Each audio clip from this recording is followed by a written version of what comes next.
యేసుక్రీస్తు వారి శ్రేష్టమైన నామములో అందరికీ శుభాలు వందనం తెలియజేస్తున్నాను ప్రియులారా.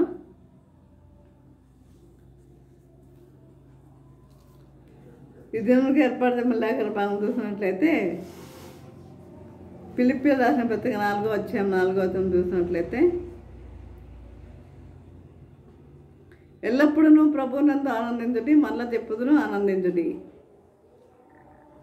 తెస్సలోనికీయులకు రాసిన మొదటి పత్రిక 5వ అధ్యాయం 5వ వచనము, ఎల్లప్పుడూ సంతోషముగా ఉండుడి. ఇది అంశం ఏంటంటే ఏడవద్దు ఏడువుడి, ఏడవద్దు ఏడువుడి. ఈ లోకంలో తాను సృజించిన బిడ్డలు సంతోషంగా ఉండాలని,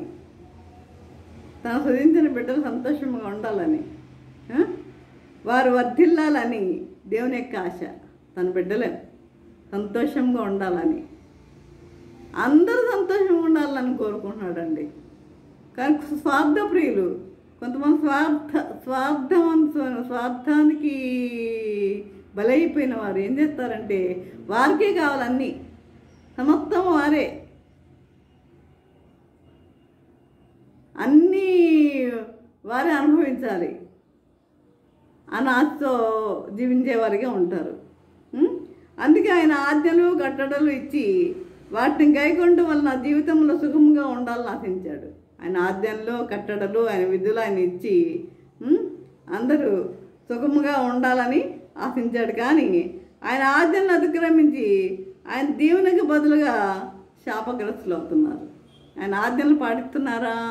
లేదు. ఆయన ఆజ్ఞలను అతిక్రమించి ఏం చేస్తున్నారు? శాపగ్రస్తులు అవుతున్నారు. ఆయన ఆజ్ఞలను పాటించకుండా. పాపులమైన మన కొరకు తన కుమారుని బలి చేసిన ప్రేమామయుడు ఆయన. పాపల కొరకు, పాపలు అంటే మనందరి కొరకు తన కుమారుని బలి చేసిన ప్రేమామయుడు, తన కుమారుని బలి చేసిన ప్రేమామయుడు ఆయన. ఆయన ఈ లోకంలో జీవించినప్పుడు ఒకనాడు నాయనను ఊరికి వెళ్ళుచు ఊరి గమని యొద్దకు వచ్చినప్పుడు ఒకడు చనిపోయి మోసుకొని పోబడుతుండెను. ఇది చూడండి, మోసుకొని పోబడుతుండెను. ఊరి గమని యొద్దకు వచ్చినప్పుడు ఒకడు చనిపోయి మోసుకొని పోబడుతుండెను. అతడు తన తల్లికి ఒక్కడే కుమారుడు, ఆమె విధవరాలు. ఆమెకి ఎంత దుఃఖమో చెప్పండి.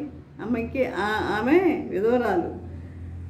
ప్రభు ఆమెను చూసి కనికరపడి ఏడవద్దని చెప్పి దగ్గరికి వచ్చి పాడని ముట్టి, చిన్నవాడా లెమ్మని చెప్పగా, లెమ్మని నీరు చెప్పుచున్నాను అనగా వాడు లేచి కూర్చుండి మాట్లాడసాగాను. దేవుడు విధవరాండ్ర ఎడల మనము యాకోబు పత్రిక 27వ వచనం చూస్తాము. యాకోబు పత్రిక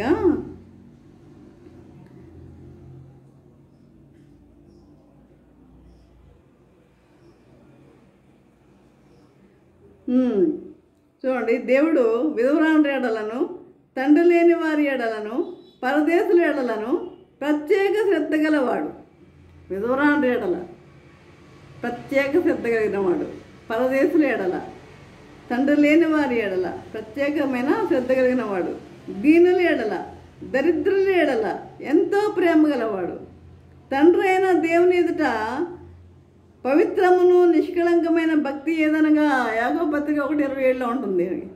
తండ్రి అయిన దేవుని ఎదుట పవిత్రము నిష్కళంకమైన భక్తి ఏదనగా దిక్కులేని పిల్లలను, విధవరాండ్రను వారి ఇబ్బందిలో పరామర్శించుటయు, ఇహలోక మాలిన్యం తనకు అంటకుండా కాపాడుకుంటే ఇదే. తండ్రి అయిన దేవుని ఎడల పవిత్రమును నిష్కళంకమైన భక్తి ఏదంటే, భక్తి అంటే మనం ఏమనుకుంటాం? బైబిల్ చదవడం, ప్రార్థన చేసుకోవడం, ఇదే అనుకుంటాం. భక్తి అంటే క్రియలలో కూడా మనం చూపించేవారిగా ఉండాలి. ఆ క్రియలు ఉన్నాయా మనలో? మరి తండ్రి లేని వారిని మనం ఆదరిస్తున్నామా? విధవరాండ్రని మనం ఆదరిస్తున్నాం. విధవరాండ్ర అంటే ఎవరు? అసలు ఏమి లేనివారు, అసలు తినడానికి కూడా ఆహారం లేనివారు, అలాంటి వారండి విధవరాండ్ర అంటే. విధవరాండ్రలో ఇంకా మరి ఉన్నవాళ్ళు కూడా ఉన్నారు. ధనికులు కూడా ఉన్నారు, వాళ్ళకు కాదు నేను చెప్పేది. అంటే పేదవాళ్ళకు, తినడానికి ఆహారం కూడా లేని వాళ్ళకి, అలాంటి విధవరాలను మరి వారి ఇబ్బందులు పరామర్శించుటయు ఇహలోక మాలిన్యం తనకు అంటకుండా కాపాడుకుంటే, ఇహలోక మాలిన్యం అంటే ఈ లోక సంబంధమైన పాపము మనకు అంటకుండా కాపాడుకుంటే. కాబట్టి ఇక్కడ ఆయన ఏడవద్దని విధురాలతో చెప్తున్నాడు, ఏడవద్దని విధురాలతో చెప్తున్నాడు. ఏడుస్తుంది కదా, ఒక బిడ్డ బాధతో ఏడుస్తుంటే తల్లి ఎలాగ సహించలేదో అలాగే తల్లి హృదయం కూడా కలిగిన మన పరలోక తండ్రి కూడా అలాగే బాధపడతాడు, అలాగే ఆయన కూడా బాధపడతాడు. బైబిల్ గ్రంథంలో మనము మగ్దలేని మరియా సమాధి దగ్గర నిలబడి ఏం చేసింది? మగ్దలేని మరియా ప్రభు దేహాన్ని ఎవరో ఎత్తుకొని పోయారంటూ రోధిస్తుంది. ప్రభు దేహాన్ని ఎవరో ఎత్తుకొని పోయారని ఆమె రోధిస్తుంది, అంటే ఏడుస్తుంది.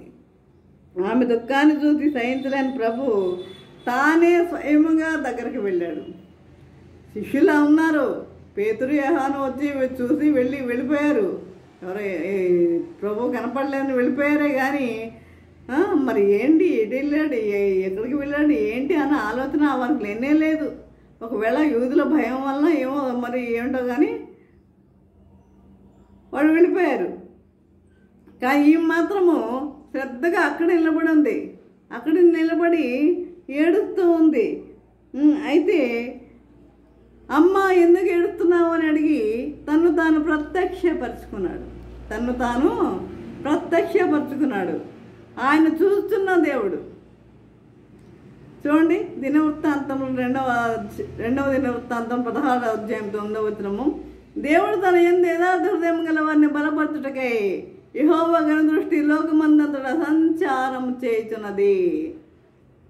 తన యందు యథార్థ హృదయం గలవారిని బలపరచుటకై. యథార్థ హృదయం ఎంతమందికి ఉందండి? యథార్థ హృదయం పైకి చెప్పడం కాదు, ఉన్నదంతా గొంతేసి నరవడం కాదు, చెప్పడం కాదు. కానీ అందరూ కూడా క్రియల్లో చూపించాలి. మీరు చేసేది క్రియలేవి, అందరూ చేసే క్రియలేవి. ఏం చేస్తున్నారు క్రియలు? మేము ఒకరు అందరినీ వాళ్ళని వెళ్ళి విమర్శించడాలు తప్ప ఇంకేమి లేవు కదా. అవే కదా, అవేనా క్రియలంటే? చేసి చూపించండి ఏదైనా. అది లేదు. ఇక్కడ తన యందు యథార్థ హృదయం గలవారిని బలపరచుటకు యెహోవా కనుదృష్టి లోకమందంతటా సంచారం చేయుచున్నది. మగ్దలేని మరియ బహుశా అనుకుంటుండొచ్చు, ప్రభు లేడు, ఇక మేము అనాథలమని. కానీ మమ్మల్ని అనాథలుగా విడువనని ప్రభు చెప్పాడు కదా, మిమ్మల్ని నేను అనాథలుగా విడువనని ప్రభు చెప్పాడు కదా.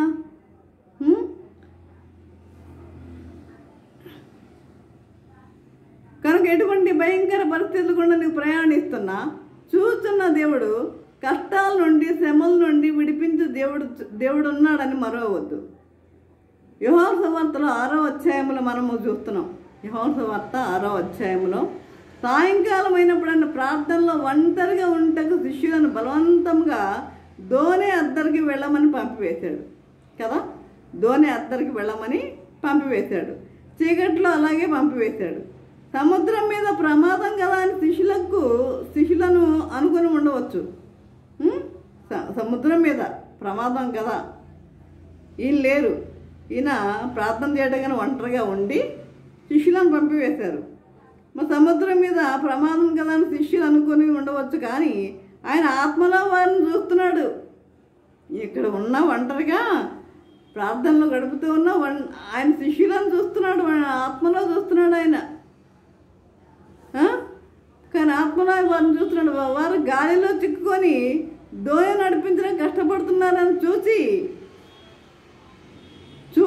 ఆ రాత్రి సమయంలో దోణులు ఉండమని ఊరుకోనలేదు, కానీ ఆయన సముద్రం మీద నడుచుకుంటూ వెళ్ళి వారిని ఆదుకున్నాడండి. ఆదుకున్నాడు. ఆయన సముద్ర తరంగముల మీద నడుచుతున్నాడని యోబు గ్రంథంలో రాయబడింది కదా. ఆయన సముద్ర తరంగముల మీద నడుచుచున్నాడని యోబు గ్రంథంలో రాయబడి ఉంది. ఆయన సమీపంలో నుండి దేవుడు మాత్రమే కాదండోయ్, సమీపంలో ఉండే దేవుడు మాత్రమే కాదు, దూరం నుండి కూడా మనం చూస్తాడు. నువ్వెక్కడ ఉన్నావు, నువ్వెక్కడ ఏం చేస్తున్నావు, నువ్వెక్కడ ఏం మాట్లాడుతున్నావు, ప్రతీది కూడా దేవుడు నిన్ను గమనిస్తున్నాడు. మంచో చెడో ఏదైనా సరే ప్రతీది నిన్ను గమనిస్తున్నాడు. జాగ్రత్త, ఎవరైనా సరే. కాబట్టి ఆయన సముద్ర తరంగముల మీద నడుచున్నాడని ఏపు గ్రంథంలో రాయబడింది కదా.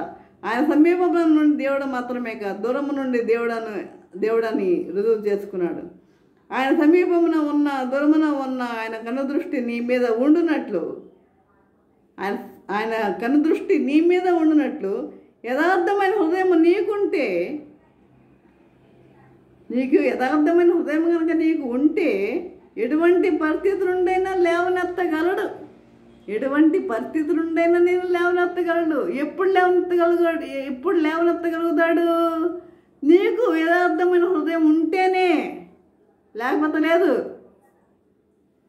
ఈరోజు నేను బాగున్నాను కదా, అండబలము, జనబలము, ధనబలము అంతా ఉంది కదా, నా ఇష్టం, నన్ను ఎవరు ఏం చేయలేరు, నా నోటికి అదిరిపోతారు అని అనుకుంటున్నారేమో. ఆయన కనుదృష్టి నీ మీద ఉంటేనే, నీళ్ళు యథార్థ హృదయము నీకు ఉంటే, ఆయన కనుదృష్టి నీ మీద ఉండునట్లు యథార్థమైన హృదయం నీకుంటే ఎటువంటి పరిస్థితులు ఉంటే నేను లేవనెత్తుతాడు. ఈరోజు బాగున్నామని మీరు అనుకుంటే సరిపోదు, మనం అనుకుంటే సరిపోదు. ఏ నిమిషం ఏమవుతుందో మన జీవితం మనకు తెలియదు. ఈరోజు బాగున్నామని అనుకుని ఇతరులను విమర్శించే విధముగా మన జీవితాలు ఉండవద్దు. కాబట్టి ప్రియులారా, ఆదికాండంలో మనము 2వ అధ్యాయంలో హాగరును చూస్తున్నాం. అరణ్యములు ఎలుగెత్తి ఏడుస్తుంది ఆమె. అరణ్యంలో కుమారుని చావు చూడలేరంటూ రోధిస్తుంది. మరి అరణ్య రోదన అంటే ఏంటి అర్థం?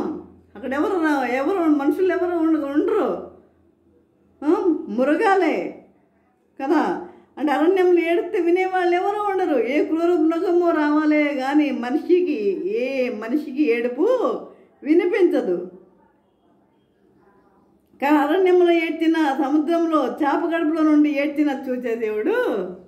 నువ్వు అరణ్యంలో ఏడ్చినా, చేప కడుపులో నుండి ఏడ్చినా, సముద్రంలో నుండి ఏడ్చినా చూచే దేవుడు నీ దేవుడు. జీవము గల దేవుడు, జీవము గల దేవుడు. దేవుణ్ణి కలిగి ఉంటే ఎంత భాగ్యం అండి మనకి. దేవుణ్ణి కలిగి ఉంటాం మనం, ఎంత భాగ్యం. లోకముని నిరీక్షణ లేక అనేకులు ఆత్మహత్యలు చేసుకుంటున్నారు. ఈ నిరీక్షణ లేకే, దేవుని యందు విశ్వాసం లేకే అనేక మంది ఏం చేస్తున్నారు? ఆత్మహత్యలు చేసుకుంటున్నారు. పిరికితనముతో ఆత్మహత్యలు చేసుకుంటున్నారు.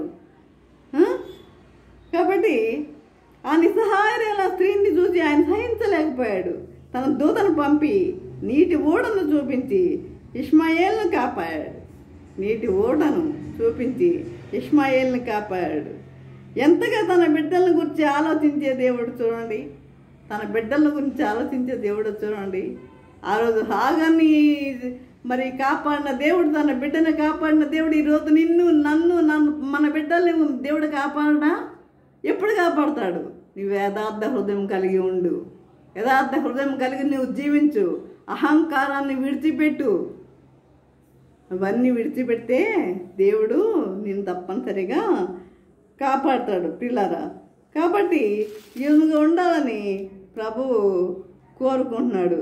కాబట్టి ఇంకా చూసినట్లయితే చూడండి, ఈ ఏడుపులో 2వ రకం ఉంది. ఏంటంటే కొందరు స్త్రీలు ఎప్పుడు ఏం చేస్తారు తెలుసా?